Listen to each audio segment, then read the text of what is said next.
يا جديد، بلوتو ساب المجموعة وطفش. بلوتو ساب المجموعة وطفش. بلوتو ساب المجموعة وطفش. بلوتو ساب المجموعة وطفش.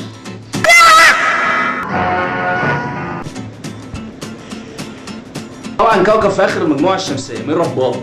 عمال يتحرش بالكوكب ده ويعكس القمر ده، اكيد لازم يهرب من المجموعة. يا قطة خربش لحد ما عينه زادت على مجرة تانية. انا اللي بقى مستغرب له بقى، مش عارف الناس واخده الموضوع باهميه كبيره ليه؟ ما يمشي الف سلامه، ما يتكل على الله. مثلا يا جماعه واحد زي ابو تريكه ساب الاهلي والحمد لله رب العالمين، لسه الاهلي لحد دلوقتي عمال بياخد البطولات عادي يعني، ايزي مفيش مشاكل. ليه الهم ليه؟ تخيل مثلا كوكب الارض بتاعنا دوت لو راح مجره كده مليانه موزز، بلاش موزز، على الاقل هتلاقي فضائيين لما يخشوا الحمام يشدوا السيفون وراه. مش هنعاني من موضوع السيفون ده تاني بعد كده. على الفضائيين في المجموعه بتاعتنا معفنين عفانه فظيعه. تخش الفضائيين من دول الحمام تلاقي سايب لك مرسال كده جوه عين الكبانيه قد كده، وتلاقيه كده عمال بيبص لك بقرف ترى.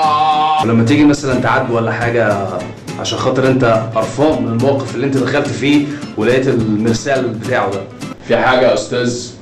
في حضرتك نسيت حاجه تخصك جوه في عين الحمام.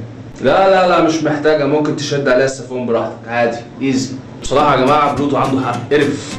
في 2006 اجتمع علماء الفلك عشان خاطر يقرروا قرار مهم جدا، ان بلوتو كوكب قزم. طبعا بعد ما بلوتو سمع الكلام ده قرر وحلف طلاق 3 ان هو ما يقعدش في المجموعه تاني. راح قال بالفم المليان: انا قزم يا ولاد المرأة. قشطه.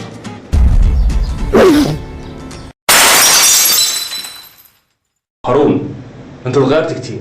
ايوه انت اتغيرت كتير.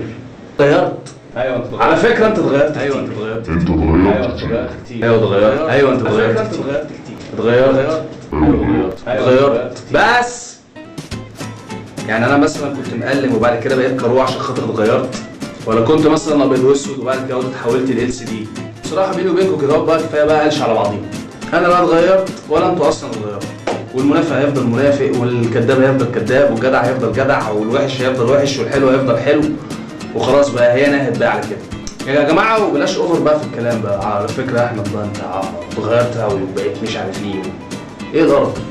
يا جماعه الواحد زهق من الكلام اللي بيتكرر كل يوم. صباح الخير، صباح النور، مساء الخير، مساء النور، كل سنه وانت طيب وانت طيب. جعان عطشان مزنوق شبعت. جعان عطشان مزنوق شبعت. عايز اريح، عايز اشرب شاي، عايز اريح، عايز اشرب شاي، عايز اريح، عايز اشرب شاي، عايز اريح، عايز اشرب شاي. يعني اليوم بتاعنا كله هتلاقي احداثه عماله بتتكرر الكلام بتاعها ورا بعضيها، وكلمه اتغيرت دي لازم تتحط في النص. احمد على فكره انت ما سلفتنيش النهارده فلوس عشان كده اتغيرت. يا ريت ما تنساش تعمل سبسكرايب للحلقه. انا الحسبه العاديه. يا ريت ما تنساش تعمل سبسكرايب للقناه بتاعتنا وتتفرج على الفيديوهات القديمه، وان شاء الله باذن الله بنوعدكم بحاجات احسن بكتير. سبورت منكم، ويا ريت تكتبوا التعليقات بتاعتكم تحت. اهم حاجه دلوقتي تجاوب على سؤال الحلقه بتاعنا النهارده. وسؤال الحلقه النهارده بيقول: لو انت حابب تدي واحد شلوت تطرده بره الكره الارضيه، مين هيكون الراجل ده او الشخص ده او الشخصيه دي؟ وهسيبكم مع تعليقات الفيديو اللي فات، وان شاء الله لو كتبت تعليقك المره دي هتلاقيه في الفيديو الجاي ان شاء الله باذن الله. كان معكم احمد هارون.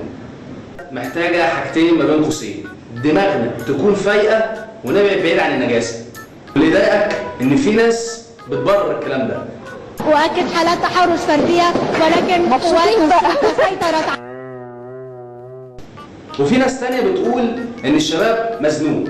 المفروض ده انت مزنوق والله العظيم. طول ما انت ماشي تعمل كده زي ما طلعت كده رحت مد ظهري كده اهو ورحت طالع. والله زي ما بقول لحضراتكم كده يا قاع. ده شكل البنت اللي عملت الفيديو. البنت دي زي ما انت شايف كده اهوت شكلها عامل زي البنت اللي هي بتروق قبل العيد في البيت، بس يعني هو نفس المنظر.